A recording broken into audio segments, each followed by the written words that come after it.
মোস্তফা আকমল, একটা বিষয় আপনি নিশ্চয়ই জানেন, 2022-23 এই দুটো বছর খুব আলোচনায় ছিল যে রোহিঙ্গারা মিশে যাচ্ছে, বিশেষ করে ঢাকা শহরের মধ্যে। কারণ আমরা দেখেছিলাম, সে সময় আমি নিজে একটা রিপোর্ট করেছিলাম যে আমাদের পাসপোর্ট অফিস থেকে কিছু ফেক পাসপোর্ট তৈরি হচ্ছে, এবং সেটা নিয়ে পাসপোর্টের তখনকার ডিজি ব্যাখ্যা দেওয়ার চেষ্টা করেছিলেন। সেই ব্যাখ্যাটা অনেকের কাছে খুব বেশি গ্রহণযোগ্য হয়নি, কিন্তু এটা নিয়ে অনেক আলোচনা তৈরি হয়েছিল যে হ্যাঁ, তখন রোহিঙ্গারা মিশে যাওয়ার একটা চেষ্টা করছে। তখন সংখ্যা কম ছিল, এখন কিন্তু সংখ্যা আরও বেড়েছে। মানে এই যে মিশে যাওয়ার একটা প্রবণতা, এবং স্থানীয়দের মধ্যে আমরা দেখলাম যে প্রায় সংঘর্ষ বাড়ছে, মানে আধিপত্য বিস্তারকে কেন্দ্র করে, এবং তাদের ভাষা থেকে বোঝা যাচ্ছে না যে কে আসলে স্থানীয়, কে আসলে রোহিঙ্গা। মানে এই জিনিসগুলো কিভাবে ঝুঁকিটা ম্যানেজমেন্ট করা যাবে? দেখুন, সমস্যা তো আসলে শুরুতেই তৈরি হয়েছে, যেটা একটু আগে আমার সহ আলোচক ডক্টর সায়ন্ত যেটা বললেন, যে ওই যে মাদার অফ হিউম্যানিটি এই উপাধি পাওয়ার জন্য বা যেভাবে তাদেরকে অ্যালাউ করা হয়েছিল তখন, তো সেখান থেকেই আসলে সমস্যা শুরু। এবং ওখানে একটা চক্র দীর্ঘদিন ধরে কাজ করেছে, যারা হচ্ছে অর্থের বিনিময়ে তাদেরকে জাতীয় পরিচয়পত্র দিয়েছে, পাসপোর্ট দিয়েছে। তো সেই সংকট তো আসলে মোবাইল সিম আমরা প্রত্যেকটা দেশই রাজনৈতিক ইন্টারন্যাশনাল কনভিন্সিং যে বিষয়গুলো আছে সেগুলো আলোচনা চালিয়ে যায়, একই সাথে এর মধ্যে সামরিক কৌশলও কিন্তু জড়িত, এবং সেই দিকটাই আমাদের মনে হয় এখন মনোযোগ দেওয়ার সময় এসেছে। আমি এটা নিয়ে সবশেষ অধ্যাপক ডক্টর বুলবুল সিদ্দিক, আপনার কাছ থেকে একটা সাজেশন চাবো। আপনি আলাপটা শুরু করেছিলেন, রোহিঙ্গারা যেহেতু থাকছে এখানে, এই সমাধান হওয়ার প্রক্রিয়ার এই মাঝামাঝি সময়টাতে ব্যবস্থাপনাটা আসলে কি হবে? আমরা একটা সময় ছিলাম, মানে এটা শুনছিলাম যে এনজিও, বিভিন্ন এনজিও তৈরি হচ্ছিল, এবং তারা আসলে নানাভাবে এই সংকটটাকে জিয়ে রাখার ক্ষেত্রে ভূমিকা রাখছিল, এরকম কথা আমরা শুনেছিলাম। তাদের দিক থেকে একটা ব্যাখ্যা ছিল যে অর্থায়ন যদি তারা ঠিকমতো না করতো তাহলে আরও বিশৃঙ্খল পরিস্থিতি তৈরি হতো। ব্যবস্থাপনাটা কি হবে? অনেক ধন্যবাদ। আসলে এখন যেহেতু আমরা জটিলতাটা এতটা গভীর বুঝতে পারছি, যে এখন পর্যন্ত দেখেন আমরা একজন রোহিঙ্গাকেও রিপাট্রিয়েট করতে পারিনি। ফলে আমাদের তো এখন উপায় নাই।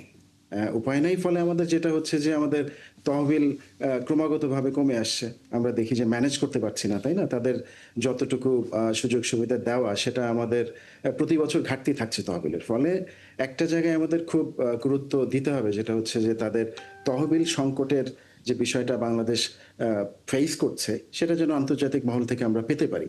তা না হলে যেটা হবে, মানে আমরা যদি এদেরকে ন্যূনতম ব্যবস্থাপনাটা দিতে না পারি, তাহলে ইতিমধ্যে আমরা জানি যে দেখেন তাদের একটা জেনারেশন যাদের কোনো পরিচিতি ছাড়া আইডেন্টিটি ক্রাইসিস নিয়ে বড় হচ্ছে, এবং সেখানে যদি আপনি কাজের সুযোগ না রাখেন ক্যাম্পের ভেতরেই, এবং তাদের যদি কোনো ধরনের লেজার বিষয়ক যদি কোনো সুযোগ সুবিধা না রাখা হয়, তাহলে কি হবে যে তাদের একটা তরুণ সমাজ, একটা বড় অংশ, তারা কি ধীরে ধীরে আমরা হ্যাঁ, ইতিমধ্যে আমি কি সোশ্যাল মিডিয়া একটা কমেন্ট আপনাকে শোনাতে পারি?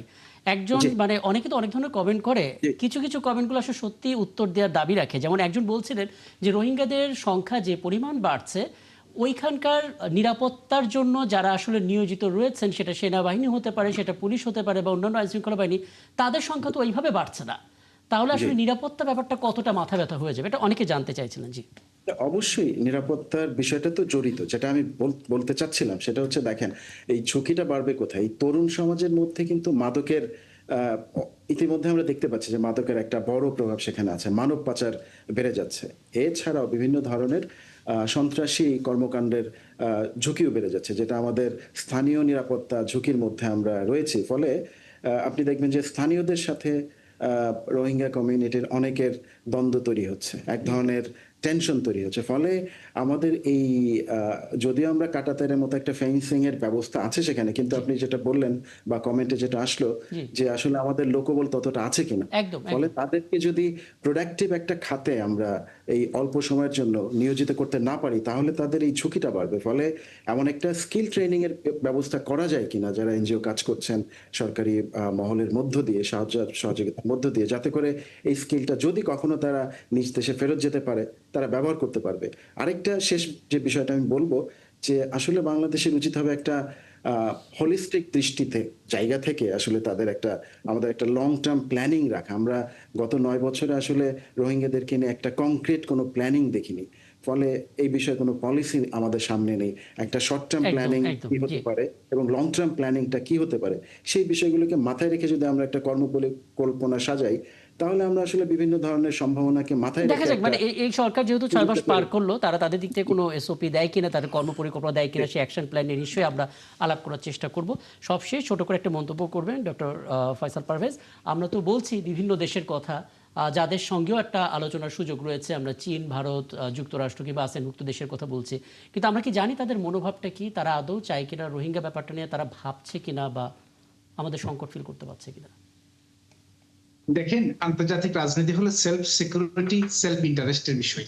জি, তো প্রত্যেক রাষ্ট্র চিন্তা করবে তার প্রফিট কে এই জায়গা থেকে। আপনি যদি চায়না চিন্তা করেন, চায়না কেন চাচ্ছে না?